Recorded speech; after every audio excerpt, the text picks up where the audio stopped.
झारखंड में चुनाव चल रहा है। बीजेपी ने अपने चुनावी घोषणा पत्र में यूनिफॉर्म सिविल कोड लागू करने की बात की है, लेकिन आदिवासी समुदायों को इस कोड से बाहर रखने का वादा भी किया है।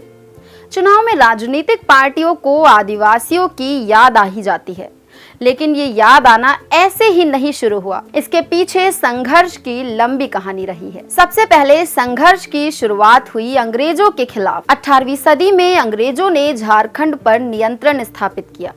उस समय झारखंड बिहार का हिस्सा था और छोटा नागपुर पठार पर बसा था। यहाँ के मुंडा, संथाल, उराव, हो और बिरहोर जैसे कई आदिवासी समूहों की जिंदगी का केंद्र उनकी जमीन थी। लेकिन जैसे जैसे अंग्रेजों ने अपनी पकड़ मजबूत की, उन्होंने व्यापारिक खेती और खनन के जरिए इन आदिवासियों को उनकी जमीनों से खदेड़ दिया।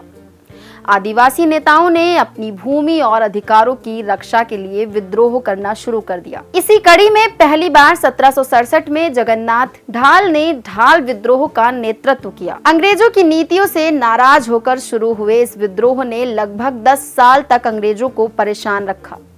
इसके बाद आती है मुंडा विद्रोह और बिरसा मुंडा की गाथा। इसका नेतृत्व किया बिरसा मुंडा ने।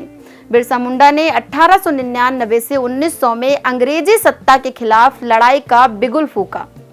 वो चाहते थे कि अंग्रेजों को यहाँ से बाहर निकाला जाए और मुंडा राज्य की स्थापना हो। उन्होंने अपने अनुयायियों से कहा कि वे अंग्रेजों, साहूकारों और जमींदारों का विरोध करें और अपने अधिकारों की रक्षा करें।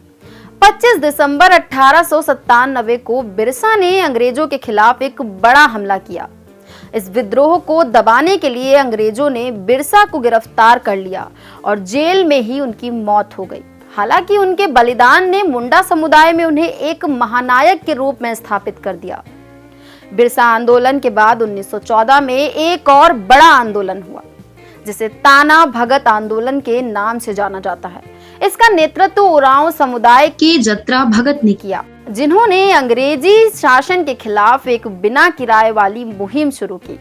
उन्होंने लोगों से अपील की कि वे जबरदस्ती के श्रम से बचें और अपने अधिकारों के लिए संघर्ष करें।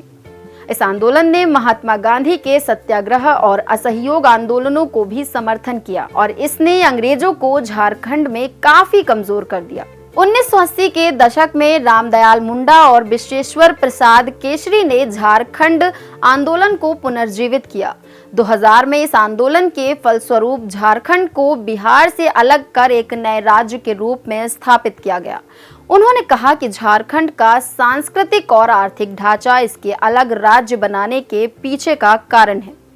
आज भी झारखंड के आदिवासी समुदाय भूमि विवाद, कम साक्षरता दर और बेरोजगारी जैसी चुनौतियों का सामना कर रहे हैं। औद्योगिक विकास के बावजूद आर्थिक शोषण यहाँ की समस्या बनी हुई है। अब देखना यह है कि आने वाली सरकार क्या नया करती है। अगर आपको ये वीडियो पसंद आया हो तो हमारे चैनल ध्येय टीवी को सब्सक्राइब करें और इस वीडियो को लाइक करना ना भूलें। धन्यवाद।